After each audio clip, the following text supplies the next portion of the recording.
आप हमेशा मेरी बेटी को ही क्यों बोलते रहते हैं? उस डायन की बेटी को कभी भी कुछ नहीं कहते। अरे भाग्यवान, रीमा एकदम शांत स्वभाव की लड़की है। वो कभी कोई गलत कार्य नहीं करती है जिसकी वजह से उसे डांटना पड़े। अच्छा, इतनी ही ज्यादा अच्छी है रीमा, तो उसे ही खेत की रखवाली के लिए भेजा करिए। हमारी बेटी को क्यों भेजते हैं? आज से मेरी बेटी कभी भी खेत नहीं जाएगी। राम कुमार ने 2 शादियां की थी। दोनों पत्नियों का एक एक बेटी थी। रामकली बड़ी ही कुटिल स्वभाव की थी। वो हमेशा ही चंद्रकुमारी से लड़ती और झगड़ती रहती थी, जिसकी वजह से राम कुमार को अपने दोनों पत्नियों के लिए अलग अलग घर बनवाने पड़े थे।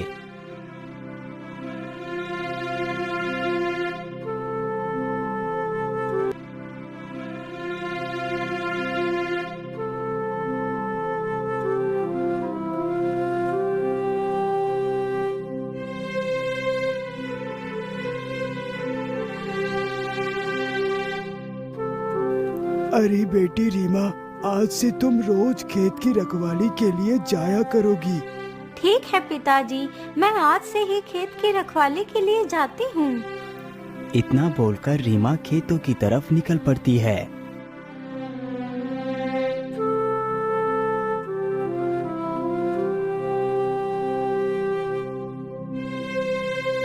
रीमा चलते चलते जल्द ही खेत पर पहुंच जाती है।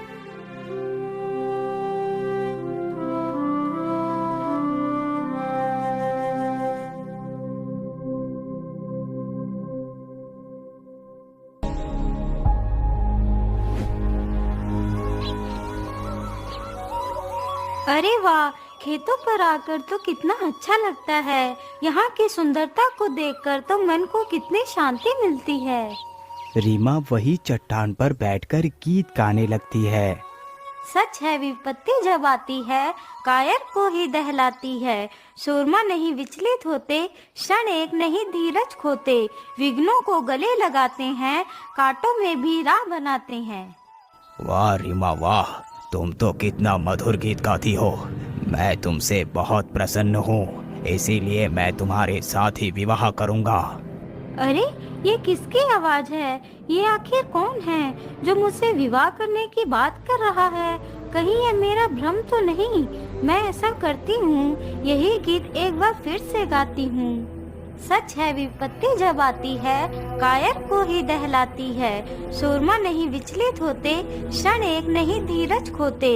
विघ्नों को गले लगाते हैं, कांटों में भी राह बनाते हैं। वाह रीमा वाह, तुम तो कितना मधुर गीत गाती हो।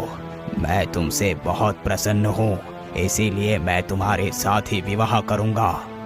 अरे, मुझे लगता है ये आवाज इस जंगल के भीतर से आ रही है। चलो इसके अंदर चलकर देखती हूँ। रीमा जल्दी से जंगल की ओर जाती है।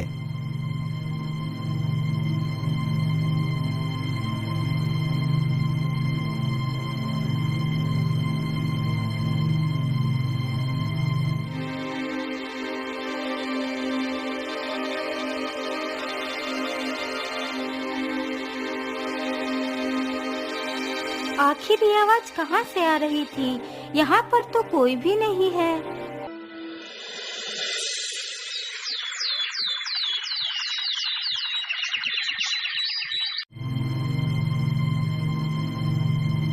माँ, पता नहीं वह आवाज कहाँ से आ रही थी। मैं तो कुछ समझ ही नहीं पाई। जब मैंने जंगल के पास जाकर देखा तो वहाँ पर कोई भी नहीं था। माँ, अब से मैं खेत पर नहीं जाऊंगी। अरे बेटी, क्या बात है? आज तुम खेत पर क्यों नहीं गई? अब तक तो तुम्हें खेत पर होना चाहिए था। नहीं पिताजी, अब मैं खेत पर नहीं जाऊंगी। लेकिन क्यों बेटी, तुम खेत पर क्यों नहीं जाओगी? राम कुमार के पूछने पर रीमा सारी कहानी अपने पिता को सुनाती है। अरे बेटी, तुम ये कैसी बात कर रही हो? भला ऐसे कैसे हो सकता है? नहीं पिताजी, मैं एकदम सत्य कह रही हूँ। यदि आपको मेरी बात पर विश्वास नहीं तो आप मेरे साथ चलकर देख लीजिए। इतना कहकर रीमा तथा उसके माता पिता और गांव के कई सारे लोग राम कुमार के खेत पर जाते हैं।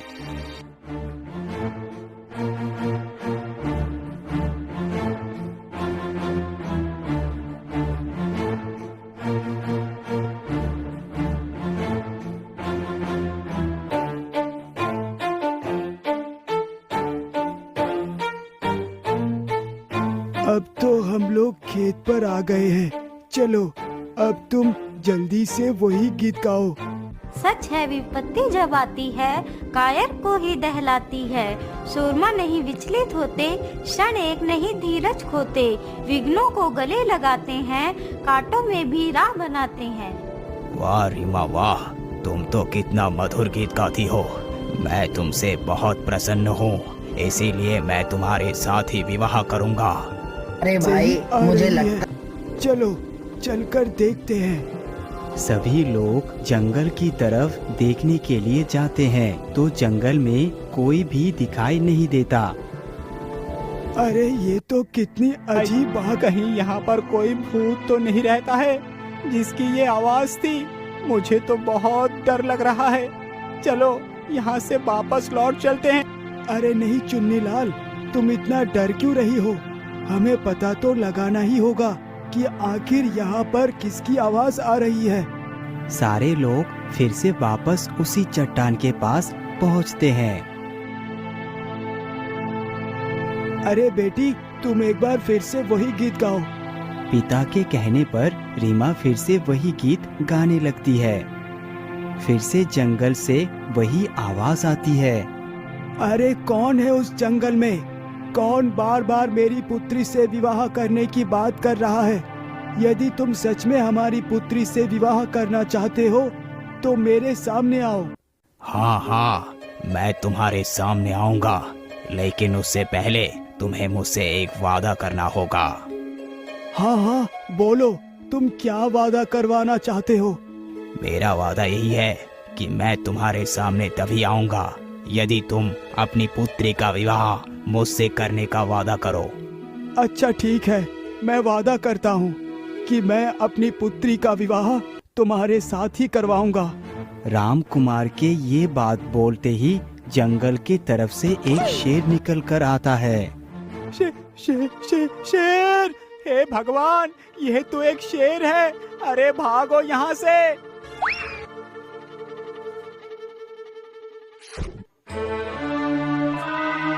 आपके वादे के मुताबिक मैं आपके सामने आ गया हूँ।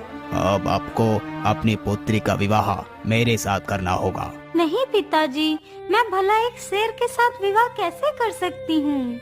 नहीं जी, आप ये विवाह नहीं कर सकते। आप अपनी बेटी का जीवन भला कैसे बर्बाद कर सकते हैं? लेकिन भाग्यवान, मैंने इस शेर से ये वादा किया है कि मैं रीमा का विवाह इसी शेर के साथ कराऊंगा, तो भला मैं अपना वादा कैसे तोड़ सकता हूँ? जब ये खबर रामकली को मिलती है कि रीमा की विवाह एक जानवर के साथ होने जा रहा है, तो वो मन ही मन बहुत खुश हो जाती है। अरे वाह वाह, यह तो बहुत अच्छी खबर सुनाई तूने। धीरे धीरे वो समय भी आ गया जब रीमा को उस शेर को अपना पति स्वीकारना था।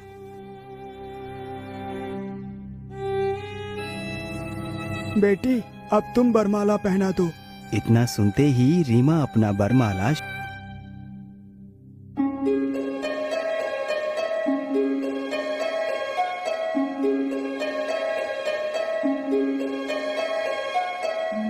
अरे आप तो एक शेर थे, लेकिन बरमाला पहनते ही आप एक इंसान कैसे बन गए? आप कौन हैं? मैं प्रतापगढ़ का राजकुमार वीरभद्र हूँ। मुझे ये शाप मिला था कि मैं एक शेर बन जाऊंगा, और जिस दिन कोई लड़की मुझे इसी शेर के रूप में स्वीकार कर मुझसे विवाह करेगी, तो मैं फिर से अपने वास्तविक रूप में आ जाऊंगा।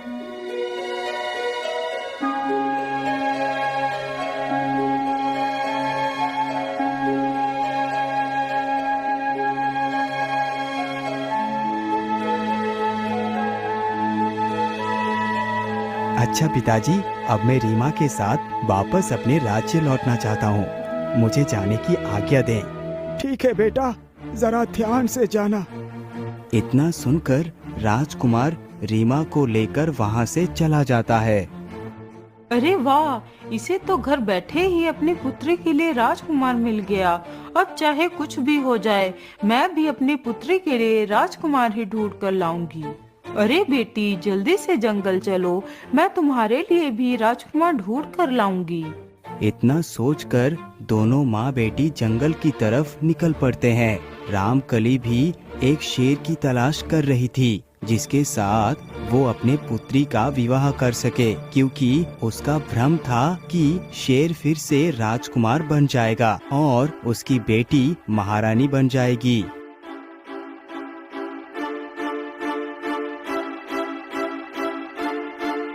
अरे बेटी, मुझे लगता है इधर से कोई शेर ही निकल के गया है।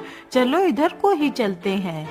दोनों माँ बेटी शेर के पैरों के निशान को देखते देखते वहीं पर पहुँच जाते हैं, जहाँ पर एक गुफा थी।